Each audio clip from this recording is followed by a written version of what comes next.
Welcome to Spotlight ETSU. I'm your host, Carrie Oliveira. Today, our guest is Dr. Brad DeWeese, Assistant Professor of Exercise and Sports Sciences.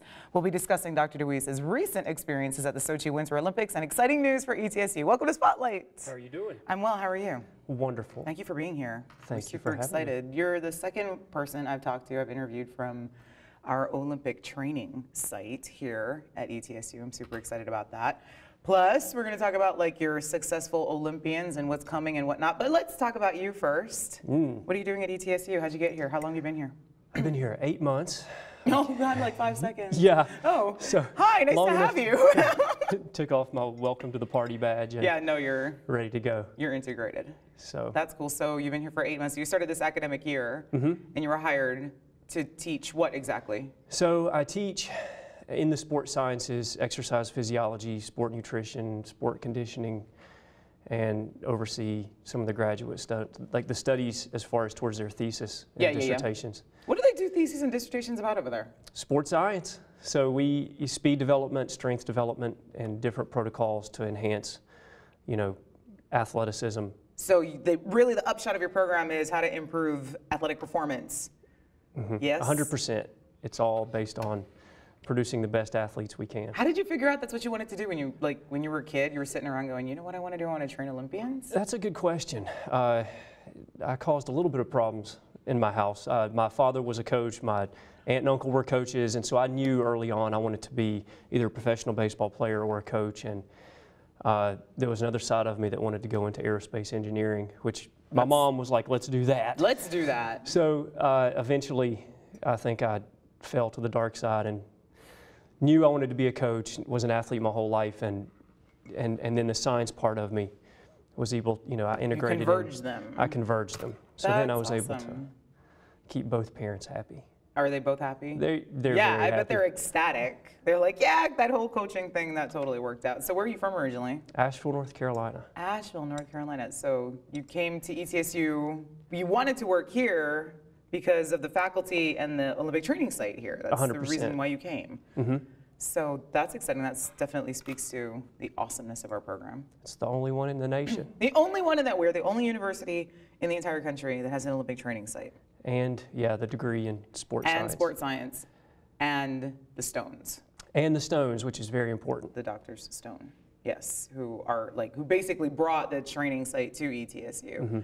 So, and you worked with them, or you just read about them when you were an undergrad or whatever else? So, yeah, in school, they were the authors of the textbooks we used, along with Dr. Bill Sands, who's part of our faculty now. And then I stalked them, basically. As soon as I graduated, I was able to meet with them through USA Track and Field. It's a very delightful quality in a person, that stalker. Yeah, it typically works, to climb the social network. I figured I was going to either annoy them or they were going to adopt me. So luckily they adopted me. They decided that, oh, this one's swell, we're going to keep him. Yeah. Like a puppy.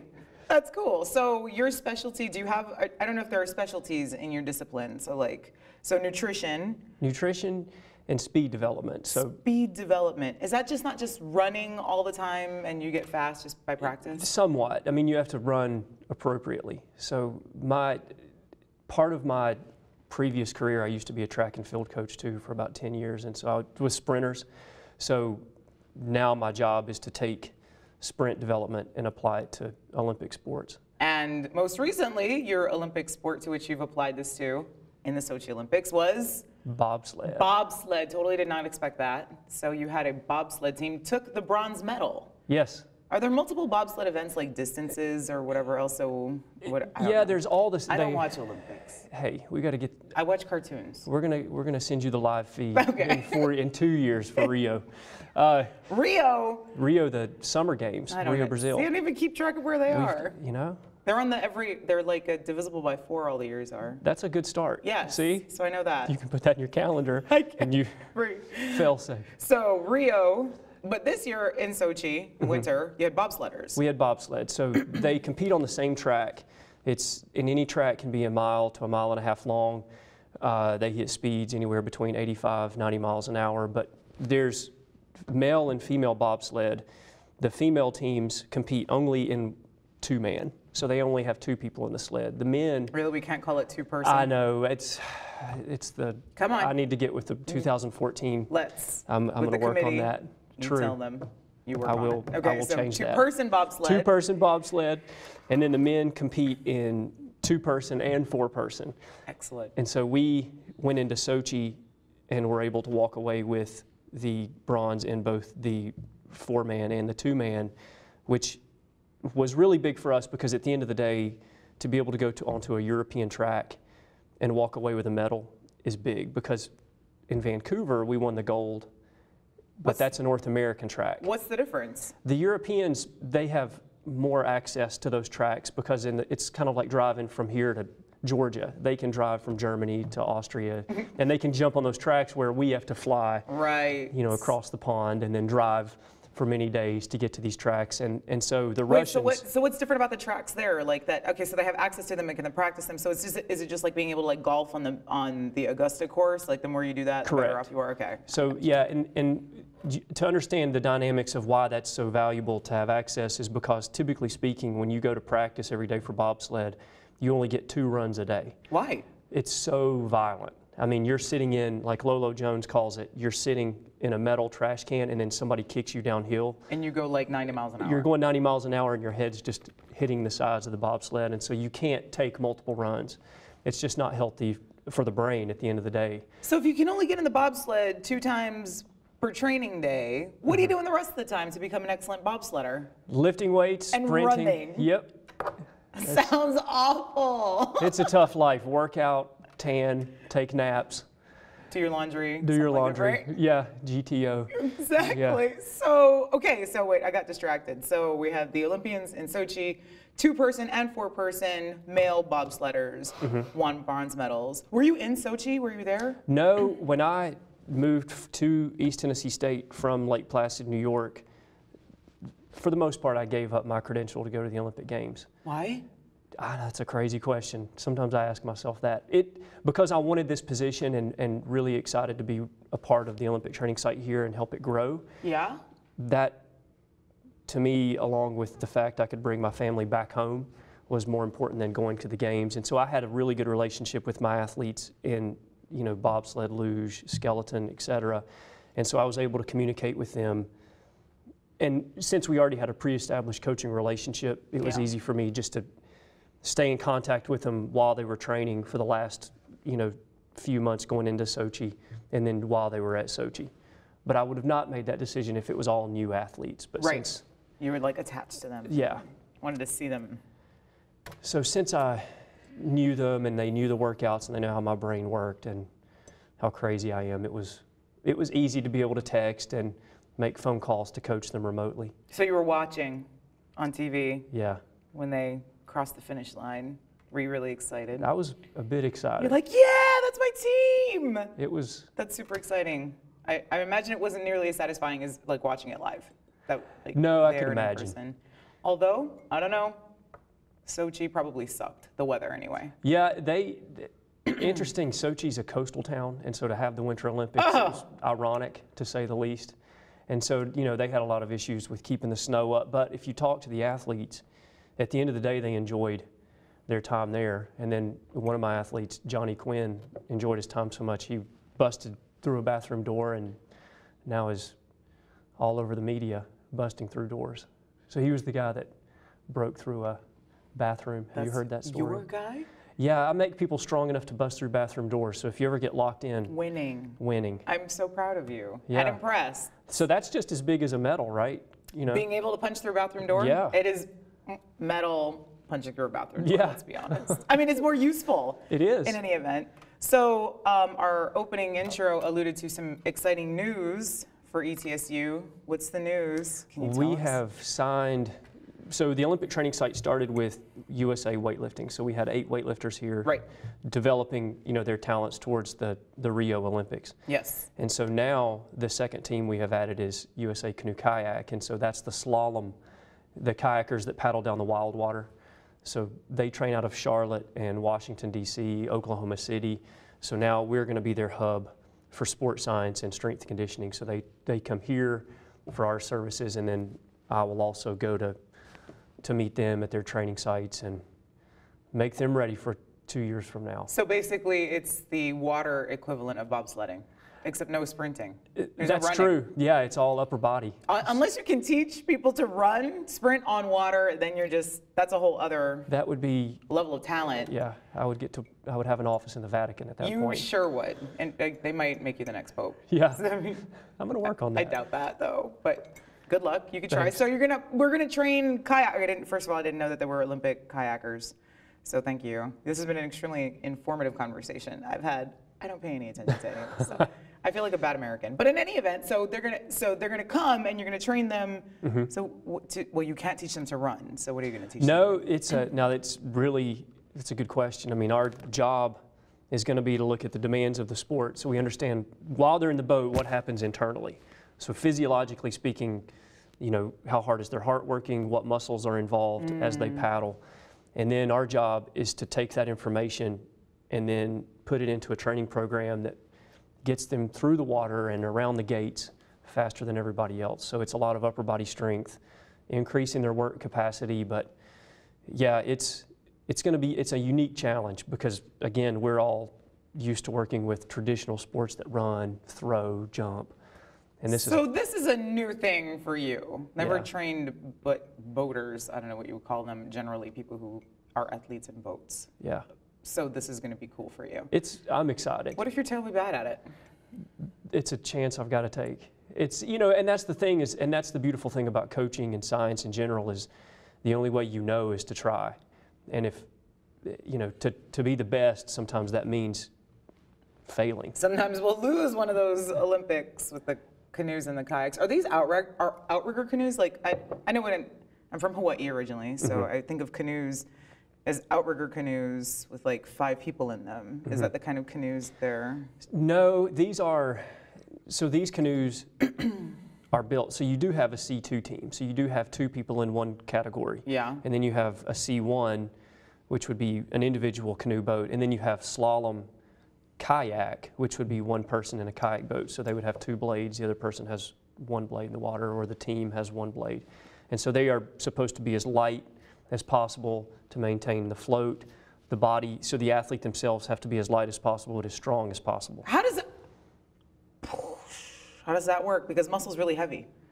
Somewhat. Muscle's heavier than fat. It is. We do know that. So you have like a little bitty, spry canoe paddler person who's super strong and also tiny. Yeah.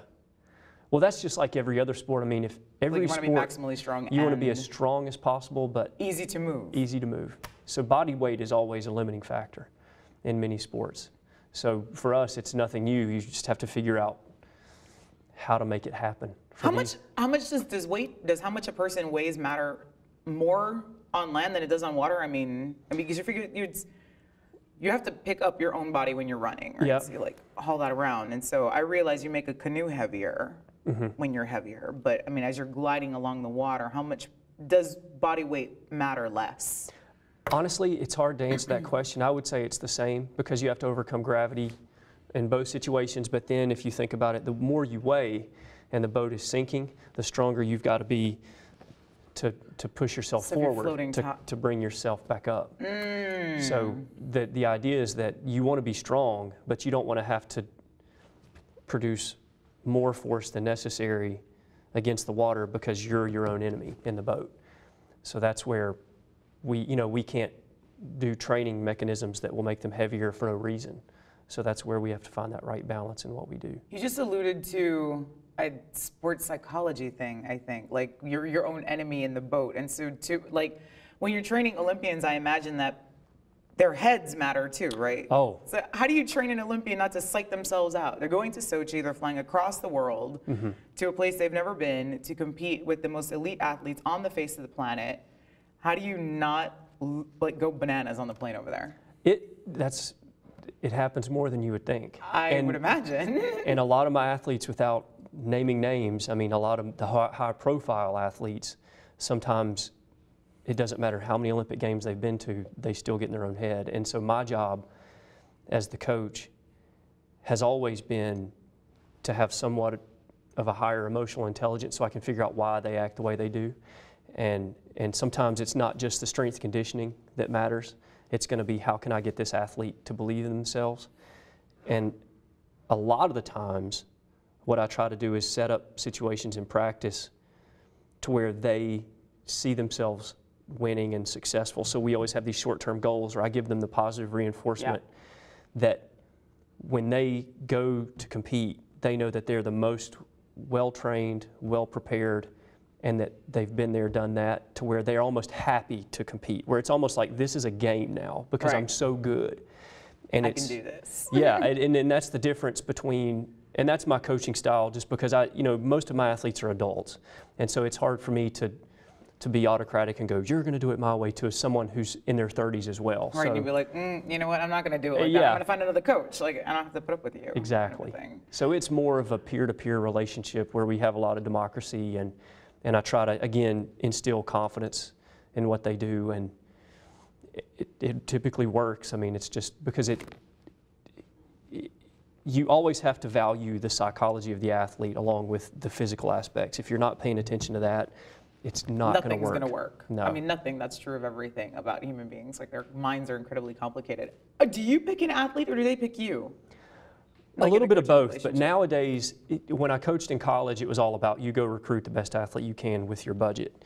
And when I was at the USOC full time, it was a little bit of both, where I could go up to somebody and say, you have some talent, we'll test you, you have the underpinnings for what we could call success. Right. So I can develop you to win a medal. But now, for the most part, athletes will seek a coach out, or myself out. They'll say, okay, I want to do this sport, can you help me to my goal?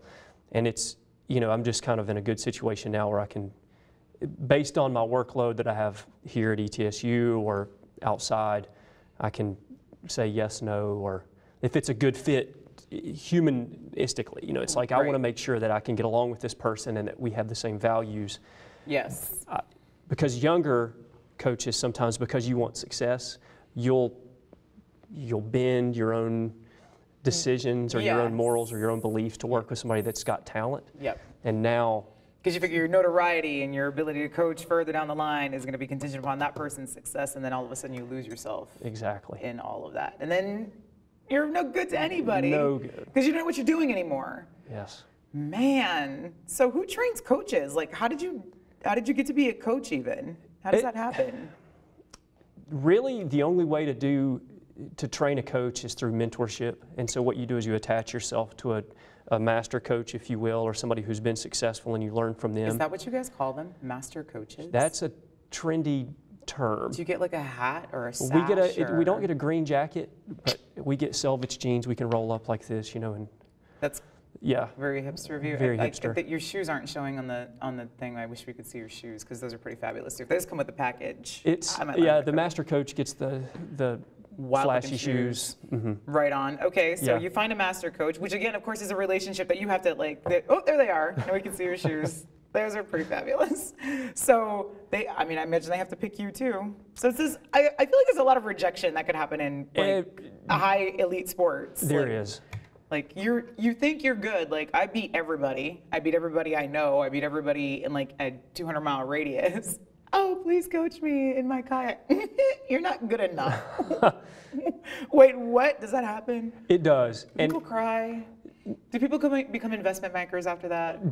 That would be a good choice. It would be a good choice. They probably don't do that, though. No, they would make a lot more money than Olympic sports. But it's not, you do it for the country. Right, you do it for the patriotism and the... Exactly. The America and endorsements, possible. There's some money in... Some. It's not as much as you would think, honestly. Well, it depends on who you are, I would venture to guess. Yeah, Michael Phelps typically... Out of my mouth, right. Yeah, but everybody else... Is like, I saw you one time, I don't actually know who you are, your face I don't recognize, because we never see your faces. Exactly. Because you're running so fast. That's a good, Or in a helmet, in a bobsled. Mm-hmm. Helmet, in a bullet, and nobody ever sees your face. Yeah, the only thing they see is the top of your head the whole time, just like this part. That's not a lot. So anyway, so you get trained by a coach, and coach decides you have what it takes, and people like you, and you're effective, and then all of a sudden you have a team at the Olympics.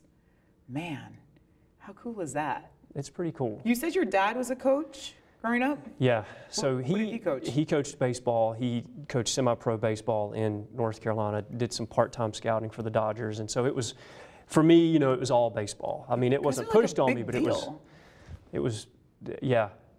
So, you know, my uncle coached college baseball at Western Carolina University, where I went undergrad, and so that's all I knew really was baseball. Man. And so when I got to college for baseball, you know, then you go to strength conditioning, which I was like, what? I have to lift weights? Wait, no, I just want to hit balls. Yeah, like, I don't want to. Talking about? I don't want to do anything else. What position did you play?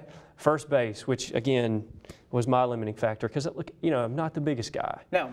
So I probably should have done another sport. If I had to do talent ID on myself, I probably should have done like track. Talent ID? Yeah. So is that like career counseling but for athleticism? Yeah.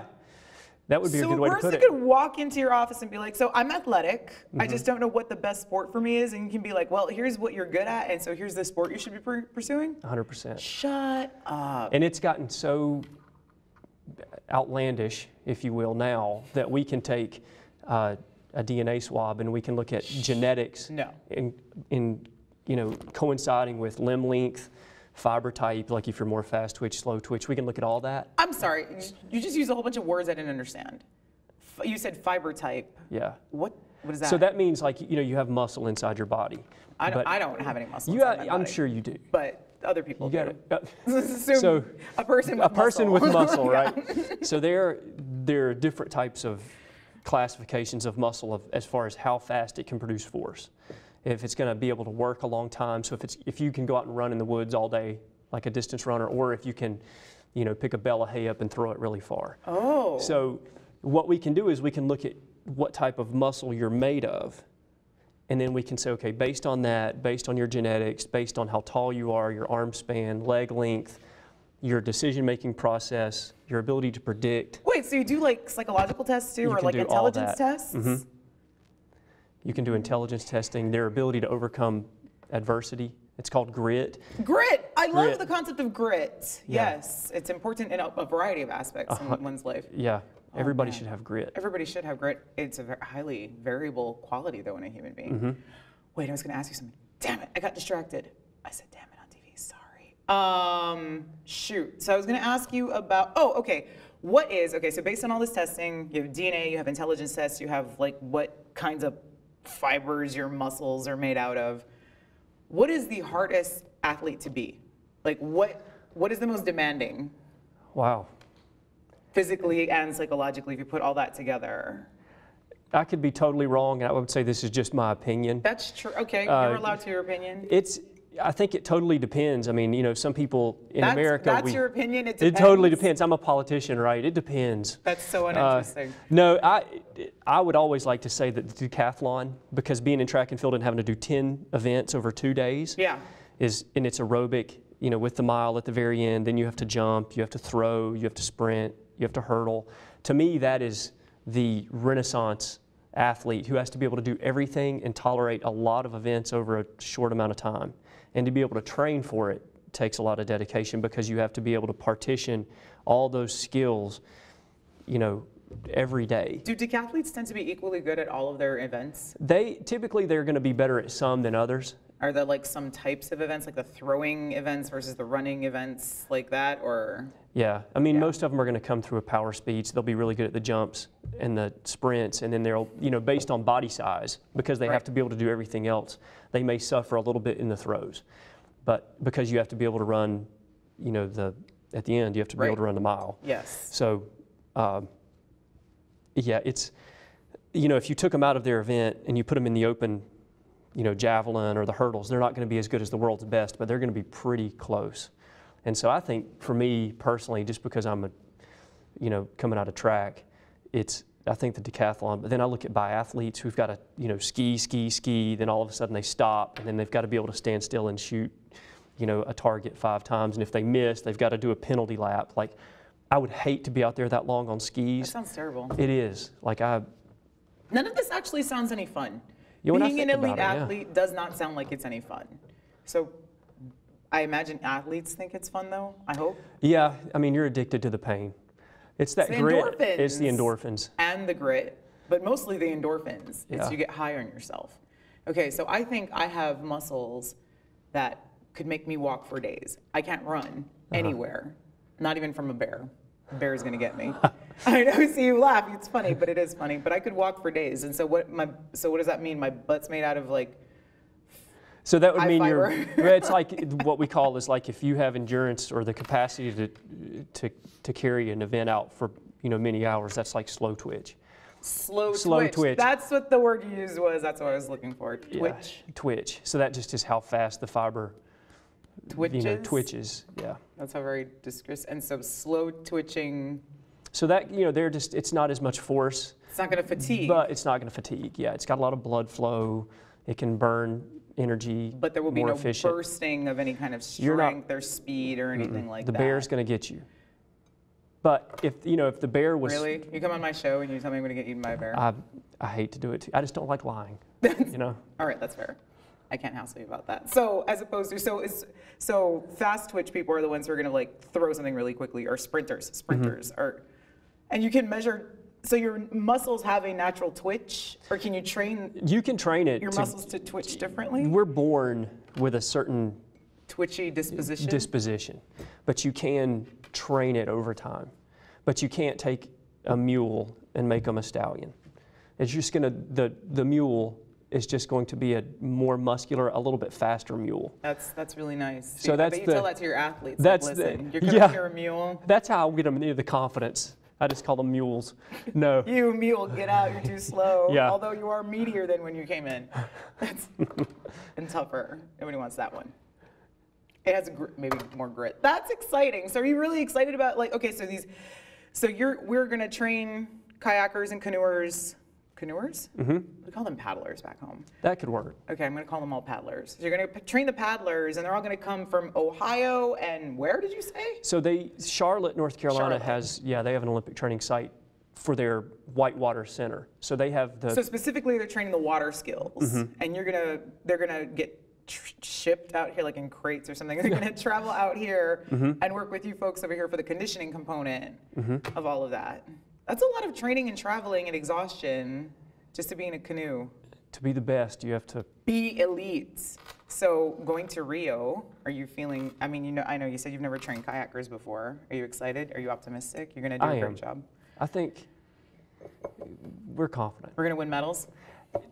We are doing better in the sport. I've worked with canoe kayak off and on since 2009, and we've actually done better each year as far as at the World Cup, which are like the little events in between. Every year you have the World Cups that go into the World Championships. And so we've acquired more medals and higher finish rankings through the off years of the Olympics.